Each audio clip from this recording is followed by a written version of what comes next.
I know.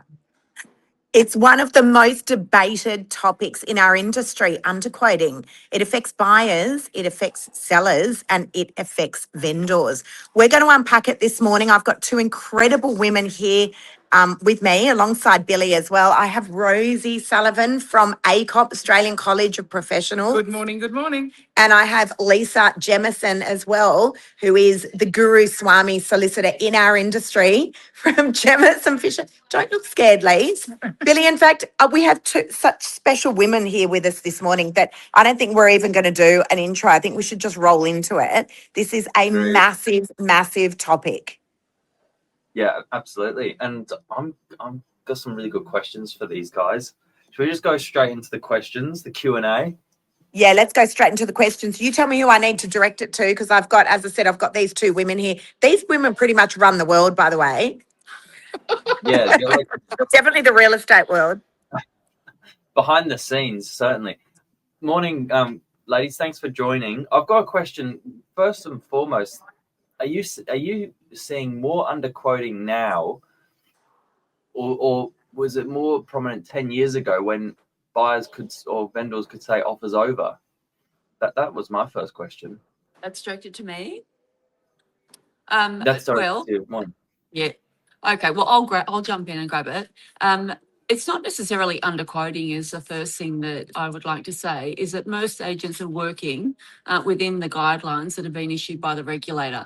And there is a view that the guidelines are quite loose, and then the agents follow what is provided. And to give you a really good example is that an agent can quote a guide within 10%, but there's no requirement for the agent when publishing an advertisement to put the top end of the guide.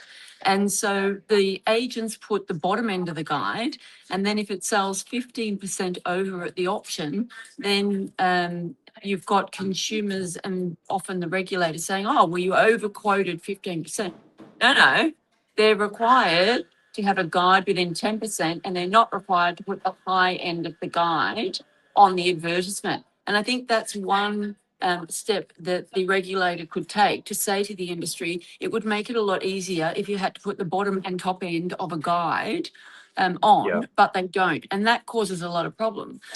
We had this debate with some media that was running some stories in relation to alleged underquoting, where they had provided a table and done a lot of work with what they perceived to be underquoting within the industry. And we had to say to them, it's not underquoting. The guide you're quoting is the bottom end of the 10% that agents are allowed. So you go from being, as I say, 25% over to 15% over, and they had to correct that. So I think that's a big problem. The other thing that is relevant is in Queensland for auction properties, agents can't quote any guide. I was just going to say. And, save for the amount of money that's made in penalty notices to the industry, you've got to wonder in New South Wales why, if it's such a big problem here in the state, why the regulator doesn't adopt the Queensland model. And perhaps it has to do with how much money is made when agents are fined for allegations of underquoting. Interesting. We're just going to turn to Rosie for a moment. So Rosie runs the largest training college for real estate in the country, Australian College of Professionals. I'm keen to hear your take on it, Rosie, and what are the new legislations that have come in as well? I mean, we've had, underquoting as a point of legislation now for 9 years. So it's really, and agents understand it. I think the difference is that the difference between what the agents understand and what our vendors understand. So, agents are, as Lisa stated, following what is set down in the legislation, following what the regulator has stated is permissible in terms of giving a high and a low. It's about the agent's opinion. And there's that void. And I think we can all say, if we've ever sold a property as a vendor, we often have unrealistic views of what our property is worth. And when that happens, the agent is trying very, very hard, based on other properties that are sold in the area, in terms of they're saying this is what your property is worth. The vendor thinks it's worth more. So, there is a belief out there that perhaps that they are underquoting, and that's a belief from the market, and the regulator is picking that up. And whereas the agent is actually doing the right thing. So if the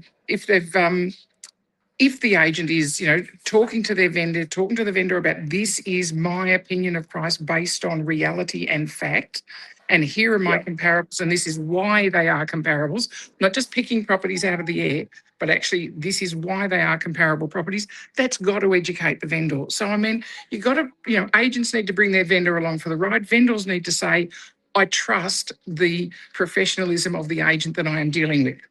So, and they need to ask the right questions.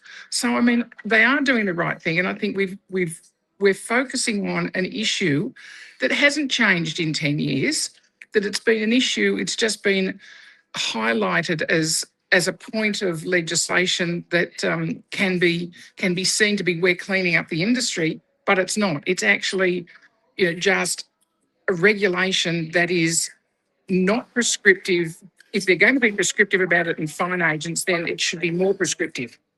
And with some, as Lisa said, the low end of an agent's opinion, if we're going to sit on the 10%.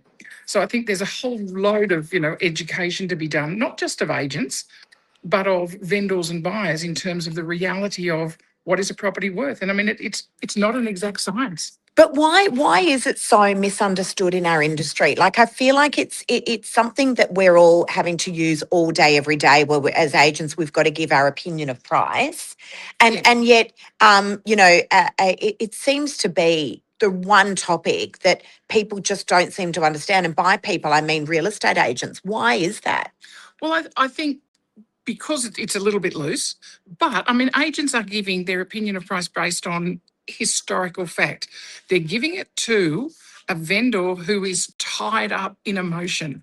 So that difference between some historical fact and what the market is doing now and where they think the market is going and what changes are happening in, with legislation in a whole range of different areas, from first home buyers to superannuation funds, and then they're dealing with the fact and having to deal with that.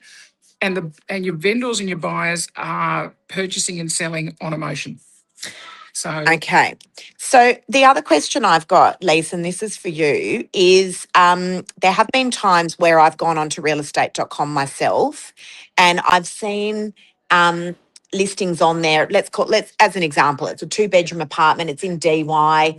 I look at that and think, God, that's at least a 1.4 to 1.5 property. And I see a guide on there of, as an example, at 1.2 million. And I think, surely that agent's going to get done for underquoting. I know that property is worth significantly more than that.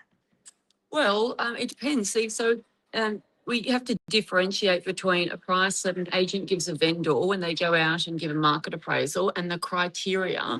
And this goes back to regulation, the criteria as to how the agent forms their opinion, their subjective opinion. And it's in part subjective and objective. And by that, I mean, they can't just base their opinion on nothing. So they would look at past sales and comparable properties on the market. However, once you get past the listing stage, then the agent is required to review the price in an auction campaign. And if the agent's not getting a lot of people through, if other properties have sold under what the agency may consider to be market, there's very little interest. There may be an issue, external issue such as interest rates.